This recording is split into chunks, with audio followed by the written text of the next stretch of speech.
Alors bonjour, bonjour. On va continuer sur les lois noaïdes, en particulier celle de l'interdiction de faire souffrir les animaux. Et donc, comme on l'a vu, il y a plein de choses dans la Torah à ce sujet-là.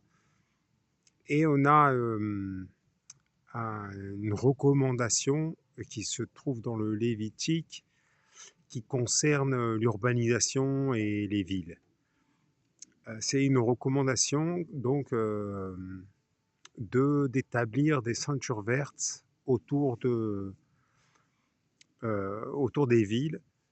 Alors, elles sont en deux parties.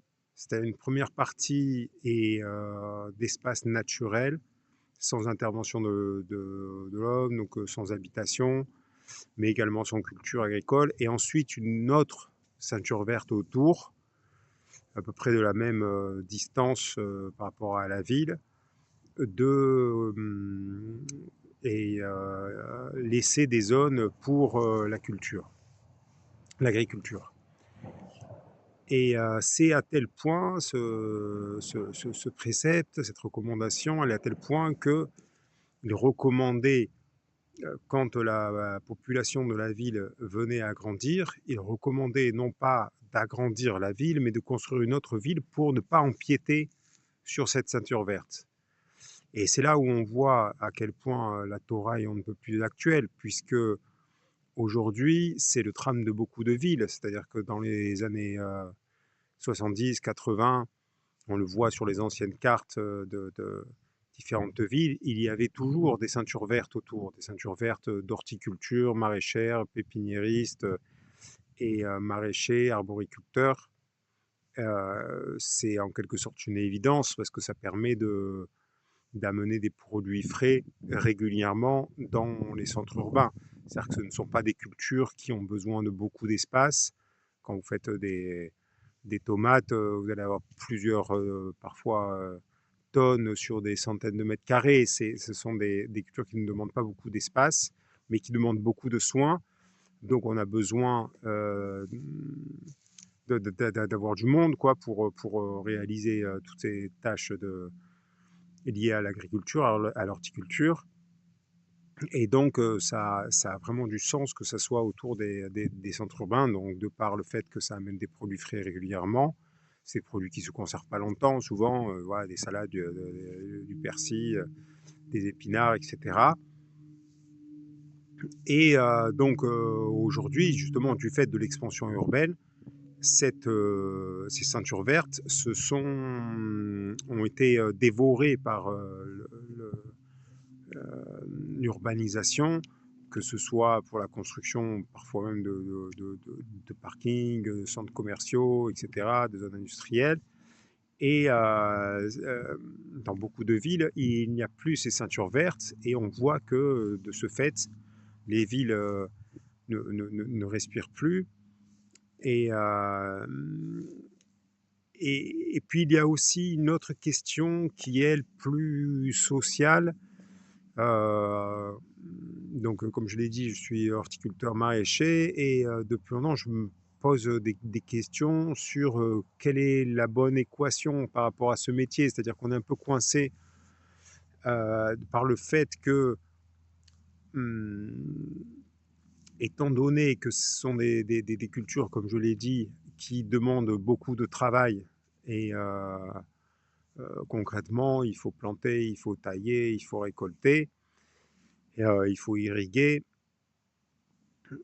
C'est pas toujours compatible avec notre, on va dire notre modèle social, dans le sens où si on le fait ici, étant donné qu'il y a pas mal de charges, que ce qu'on appelle le coût du travail est assez élevé, euh, on n'arrive pas à s'y retrouver. Donc finalement, comment faire pour satisfaire cette demande en produits frais et tout en la laissant à des coûts accessibles. Et c'est là où je me suis rendu compte que l'idée des ceintures vertes est une solution à cette équation impossible dans notre monde d'aujourd'hui.